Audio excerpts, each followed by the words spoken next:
warahmatullahi wabarakatuh. Waalaikumsalam warahmatullahi wabarakatuh. Nah, Bapak Ibu sekalian, pagi ini kita bicara tentang albumin. Albumin khususnya dari ikan gabus. Ya. Istimewanya lagi, hari ini kita juga dapat narasumber yang luar biasa juga. Namanya Pak Yunan. Pak Yunan ini sekarang ini hadir di antara kita sebagai Ketua Masyarakat Ikan Gabus Indonesia. Gitu. Pak Yunan ajak teman-temannya juga, ini praktisi yang sudah memanfaatkan albumin di gabus ini. Di sini ada Pak Sudesto, kemudian tadi cerita ada Pak Benz yang akan bikin software untuk mengamati ikan gabusnya, luar biasa sekali hari ini, ya, sehingga kita dapat teman-teman bincang-bincang yang luar biasa sekali. Mungkin Pak Sudesto mau bicara sedikit, Pak Tristo, tentang albuminnya, gimana Pak Tristo? Ya, terima kasih Pak Sindi Moga, atas waktunya. Ya, selamat siang Bapak Ibu sekalian. Izin sedikit sharing tentang produk albumin ya, kalau dari saya. Moga, Pak. Produk albumin saat ini sudah banyak farmasi yang dibuat ya. Tidak kurang dari 10 farmasi besar sudah membuat produk albumin. Nah, pada 5 tahun yang lalu, pada saat saya masuk ke bidang albumin oral, ya kita sebut albumin oral ini, saya melihat ketersediaan bahan baku untuk produk ini tidak terjamin, ya. Tidak terjamin dalam arti kata, jika saya butuh 1 ton, belum tentu saya bisa mendapatkan 1 ton. Karena tergantung kalau hujan, suplai ikannya nggak ada, nggak bisa nangkap ikan ya. Kemudian kalau kita kirim dari Kalimantan, dari Papua, ikannya sudah jelek. Jadi ikannya tidak seperti ikan fresh, seperti tadi Prof. Eko menyampaikan. Itu benar Bu, jadi kita sudah seperti itu. Saya dan Pak Yunan, kebetulan saya juga suka jalan. Saya udah jalan dari Semelu sampai Rote, ikut Pak Yunan, untuk survei. Jadi ada 2 yang saya survei. Pertama ikan gabus, yang keduanya memang teripang.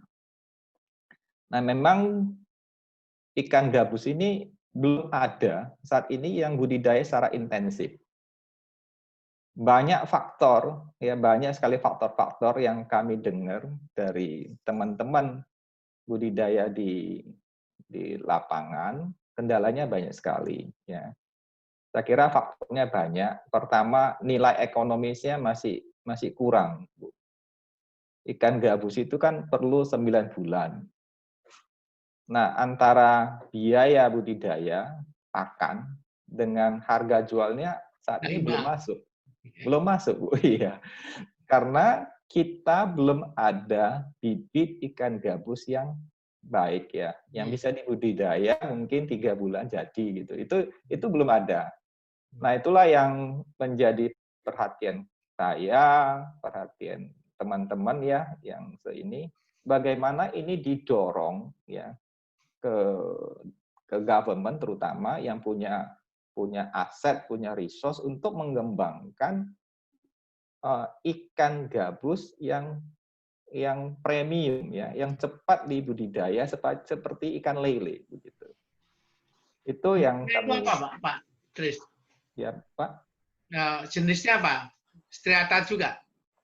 Iya, striata juga, cuma kan perlu dikembangkan genetiknya ya, Pak ya. Bagaimana genetik ini sehingga bisa dibuat ikan gabus yang genetiknya sudah beda, yang mudah dibudidayakan, yang tidak kanibal dan sebagainya. Saya kira ini tantangan di pihak government-nya ya. Yang kedua, kami juga pengen masuk ke aquaculture 4.0 tentunya. Tentunya saat ini pembudidaya tidak bisa lagi mengandalkan feeling ya, mengandalkan cara budidaya tradisional. Kita mesti masuk ke aquaculture 4.0. Kebetulan partner kami dari BINUS AI Center, Artificial Center, Dr. Benz juga tertarik ya untuk mendevelop suatu aplikasi yang berbasis IoT ya. Saat ini kita udah kembangkan, sensor-sensor udah kita buat ya. Sudah kita uji coba di kolam kita. Walaupun ada beberapa yang mesti kami perbaiki ya. Ada beberapa sensor yang mesti kami perbaiki sehingga maintenance-nya lebih mudah. Tetapi secara develop kita udah uji coba, udah berjalan, data sudah terekam secara real time di server kami. Kemudian data ini perlu diolah ya dalam suatu aplikasi. Jadi kami juga sudah mendevelop aplikasi berbasis Android untuk pembudidaya. Ya. Aplikasi ini tentunya nanti tidak hanya untuk pembudidayakan gabus, bisa juga untuk pembudidaya lain karena kami buat cukup variabelnya cukup bisa dikembangkan.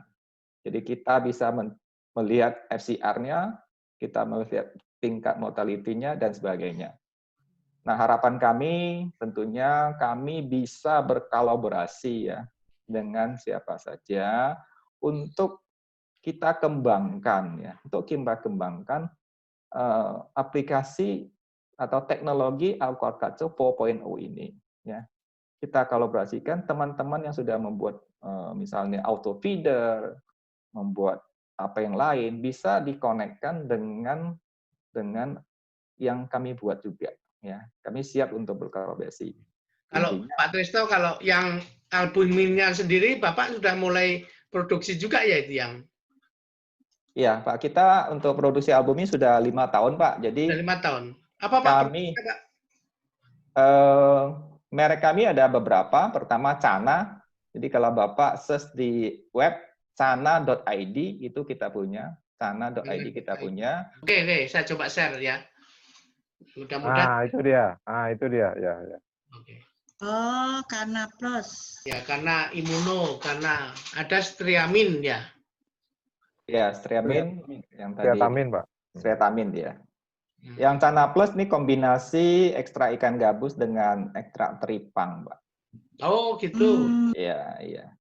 Ini terus, kita target market kita untuk ICU ini, Pak. ICU yang butuh albumin cepat ya kalau di ICU ya. Jadi ini biasanya bentuknya powder, biasanya diberikan secara sonde ya. Oh, disondekan ya. Disondekan, iya. Kalau yang produk infusnya sudah ada, Pak? Belum ya? Tidak ada, kita tidak buat produk infus. Dan produk kita yang Cana udah masuk OHT ya. Udah OHT. Standar ya. Ya. Kalau saya dulu pernah diinfus dengan albumin, Pak, waktu operasi usus kanker kan waktu itu saya dipotong. Saya kekurangan albumin, dapat infus satu botolnya itu kecil sampai 1,8 juta per botol. Ya, di atas 1 juta. Ya. Itu human albumin, Bu. Ya, bukan impor.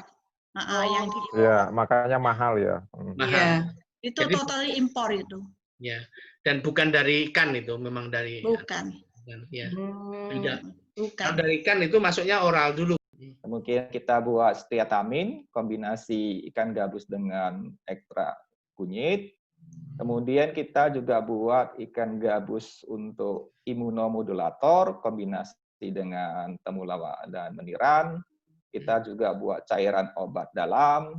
Kita juga kembangkan salap. Kita juga kembangkan untuk luka, ya, wound dressing, ya. Terima kasih, saya kira itu aja waktunya, Pak Singgi. Ya. Kalau untuk jelas ini ada Pak Asep Arifin, Pak. Ini ahlinya, Pak. Silakan, Pak Asep. Pak Asep, monggo, Oke, Pak. Selamat siang, Pak Singgi, Kop Eko dan rekan lain-lain yang tidak bisa saya sebutkan. Senang ini bisa bertemu. Ini Pak Asep ya? Iya, ini di farm, Pak, ya, di farm. Jadi pertanyaan tadi dari Pak Singgi adalah produk lain yang berada di pasaran yang terkait dengan ikan gabus ada jenis yaitu minyak ya. Jelas yang namanya minyak Pak, itu karakteristiknya atau sifatnya beda dengan jenis senyawa seperti protein ya, karena minyak ini komposisinya yang paling banyak adalah asam lemak ya. Jadi gabungan berbagai macam asam lemak kemudian digabungkan jadilah satu jenis bentuk yang disebut dengan minyak. Dan memang di semua jenis ikan itu terdapat yang namanya asam lemak, sudah pasti. Nah, kebetulan mungkin produk tersebut salah satu produk sampingnya kemungkinan besar adalah minyak, kemudian dipisahkan, kemudian ada proses purifikasi, ada proses gimana caranya supaya minyak itu stabil, kemudian dikemas, jadilah produknya dalam bentuk minyak ikan gabus. Dan saya sudah pastikan itu bisa jadi ada albumin walaupun ada yang ke bawah ya, dan kadarnya memang tidak akan banyak. Itu sangat sedikit bisa masuk ke fraksi non polar ya atau fraksi minyak. Iya, ya itu Pak. Ini teman-teman biar tahu juga bahwa albumin dan minyak gabus itu beda. Gitu. Karena memang ya betul. sistemnya beda. Udah pasti sangat beda Pak. Iya. Ya. Sering takutnya keliru gitu. Pikirnya gabus, albumin semua gabus, albumin padahal sistem ekstraksinya akan berbeda. Ya betul. Pak Asep boleh nanya lagi nggak Pak Asep? Mumpung Bapak ada di lapangan. Boleh Pak. Kalau di tempat Pak Asep sudah mulai ekstrak juga ya kan dengan Pak Testo tadi kan ya? Ya, kebetulan saya diberi tanggung jawab untuk menangani proses produksi, Pak. Produksi albumin. Ya, betul, ya. Pak, kalau ekstraksi pakai apa, Pak? Pakai sistem kontak langsung dengan air atau pakai steam, Pak?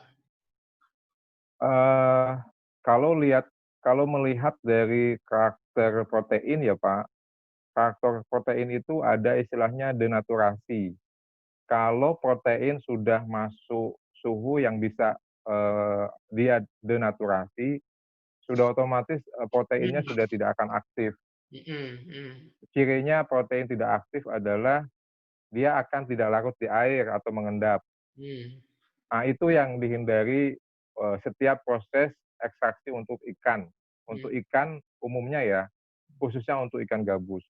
Karena value yang besar di ikan gabus adalah protein.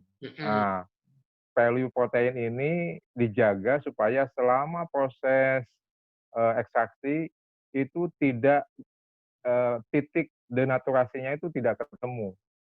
Bahaya kalau kita main pakai steam, Pak.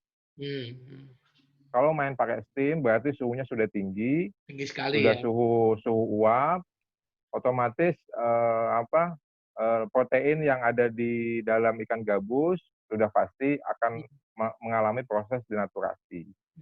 Dan itu nanti endingnya kualitas ekstraksinya sudah tidak akan memenuhi ekspektasi kita sebagai produsen. Nah, ini ada teman juga yang nanyakan nih Pak Asep nih. Terus ini pakai apa ini Pak? Sebenarnya untuk ekstraksi protein itu yang banyak dipakai memang secara sifat karakter dari protein ini adalah yang paling bagus adalah dan ekonomis untuk skala produksi adalah air, Pak. Air adalah pelarut utama untuk jika kita ingin mengambil nutrisi-nutrisi baik seperti protein dan lain-lain di dalam bahan baku ikan. Kita pakai air, Pak. Oh, pakai air ya. Hanya saja yang bisa menjadi faktor protein itu mengalami denaturasi itu adalah Yang pertama adalah faktor suhu, ya itu udah pasti. Suhu tinggi di atas ini dia pasti terendapkan atau proses denaturasi. Kemudian yang kedua adalah pH proses. Otomatis pH proses lebih asam atau lebih basah itu akan terjadi proses perombakan protein. Artinya protein yang diperoleh itu sudah tidak natural atau tidak sama dengan yang ada di komponen yang ada di dalam ikan gabus. Dua faktor ini yang kita kendalikan. Gimana caranya supaya suhunya tidak tinggi, kemudian gimana caranya supaya pH-nya bisa bertahan dari mulai awal proses sampai dengan akhir proses. Dua itu aja yang kita kendalikan, Pak. Pak Safan nih, silakan Pak Safan dulu, monggo. Ya, terima kasih. Monggo Pak Safan. Ya, assalamualaikum warahmatullahi wabarakatuh. Kalau bicara gabus ini, kami di Palembang ini sudah nggak asing lagi, Pak. Dari kecil sampai sekarang ini selalu mengkonsumsi gabus karena kan makanan kami sehari-hari di sini pempek itu sudah menggunakan gabus dan juga tenggiri yang berdasarkan presentasi Prof. Eko tadi juga mengandung albumin.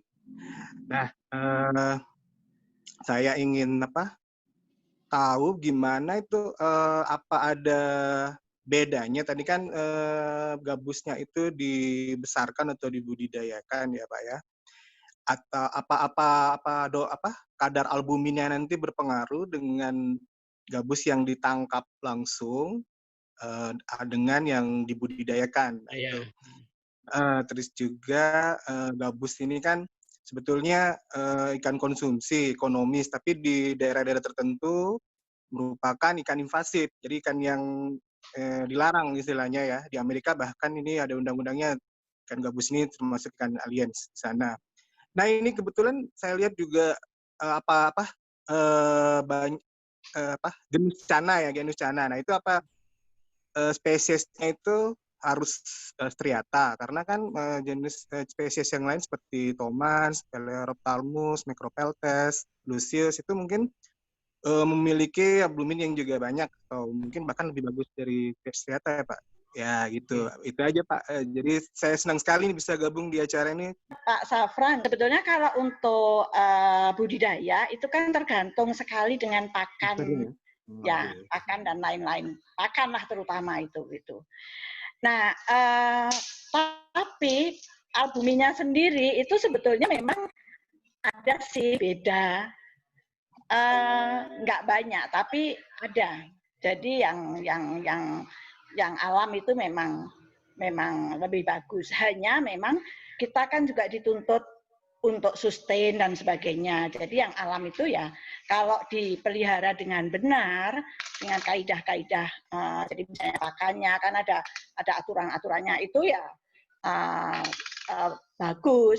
Sebetulnya yang perlu dikhawatirkan malah penanganan pasca panen si ikan itu sendiri gitu. Kalau jenis sih sebetulnya banyak, artinya nggak banyak beda ya. Sebetulnya itu lebih banyak dipengaruhi. Kalau sama-sama kanal gitu kan bedanya nggak banyak Pak. Kan ada yang sekarang tuh gini, ada di alam, ada yang diambil terus dibesarkan. Ada juga yang full budidaya gitu. Nah itu sebetulnya nggak ada yang persis sama atau ini enggak sih gitu. Sebenarnya yang paling penting itu adalah ya itu tadi yang penanganan pasca panennya itu tadi gitu. Kalau misalnya kita jauh dari ikan kana tadi kita misalnya dapatnya ikan lele, sebetulnya lele pun kalau dipreparasi dengan benar itu juga merupakan sumber albumin dan protein yang bagus juga gitu. Memang sih untuk kasus tertentu misalnya kayak untuk penyembuh luka gitu ya, wound healing itu karena tadi kandungan asam amino tertentu kayak glisin itu tinggi di glisin, glutamin sama satu tadi arginin itu tinggi di gabus, di kana-kana tadi, itu memang itu yang menjadikan istimewa si ikan kana itu gitu. Pertanyaannya begini ini, di kalangan tertentu Pak, Bapak Ibu sekalian, dipercaya ikan gabus itu menjadi apa namanya, sumber vitalitas gitu. Jadi banyak yang percaya bahwa kalau makan ikan gabus itu jadi kuat gitu loh. Kalau bahasa itunya afrodisiaknya katanya tinggi gitu. Nah, pertanyaannya benar nggak sih ini Pak? Mereka ambil ikan gabus, goreng, dikukus, dimakan gitu, sehingga akibatnya ikan gabus itu harganya mahal sekali di daerah. Di mana Wonogiri itu sempat naik sampai 80.000. Di mana Kalimantan juga begitu. Mas Singgi, sepengetahuan saya, jadi salah satu komponen produk-produk aprosidiak itu, salah satu komponennya adalah bahan-bahan yang punya protein yang tinggi, Pak. Nah, betul. Jadi, kenapa ikan gabus punya efek ke aprosidiak? Salah satunya adalah dia komponen ikan gabusnya, komponen proteinnya tinggi. Sudah rahasia umum, misalkan telur ayam kampung, misalkan ya, atau telur ayam, telur itik, itu bagus sekali untuk dikombinasikan madu sama bahan-bahan aprosidiak lain untuk dijadikan suplemen pria gitu kan Pak. Bahkan saya ada permintaan waktu kalau nggak salah 3 bulan yang lalu itu ada perusahaan swasta Jepang itu minta disuplai tepung larva madu Pak, larva lebah. Nah, itu proteinnya sangat tinggi. Dan mereka akan salah satu komponen produk mereka adalah dibuat atau berasal dari larva lebah, Pak. Nah, jadi memang sangat dimungkinkan kenapa ikan gabus menjadi dijadikan salah satu bahan untuk meningkatkan vitalitas pria. Itu Pak jawaban saya Pak. Oke, Pak. Yang paling berasa sebenarnya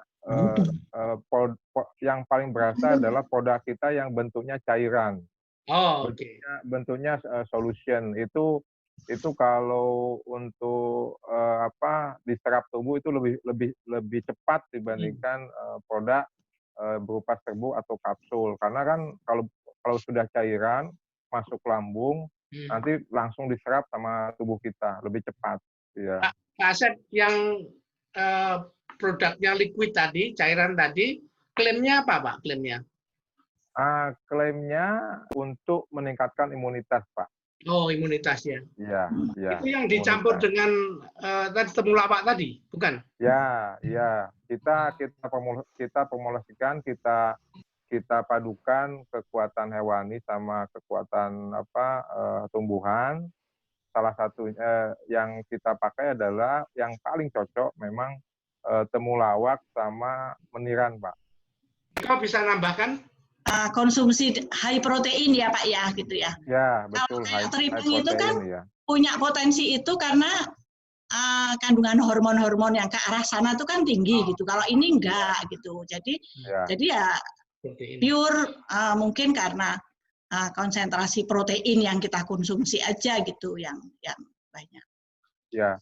Kebetulan kan ada teman yang mau punya cucu nih, Bu Ije. Oh. Anak saya sebentar lagi melahirkan. Ya.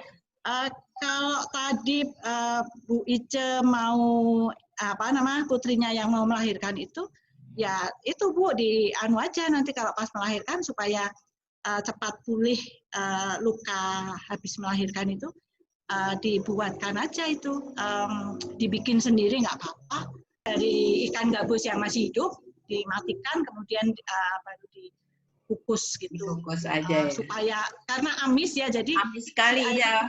Saya di sini juga tetap amisnya rasanya kok masih terasa. Diberi itu Bu, kalau saya diberi irisan jahe Bu, enak. Saya tuh juga punya kenalan, beliau tinggal di Blitar, dia ternyata memproduksi albumin.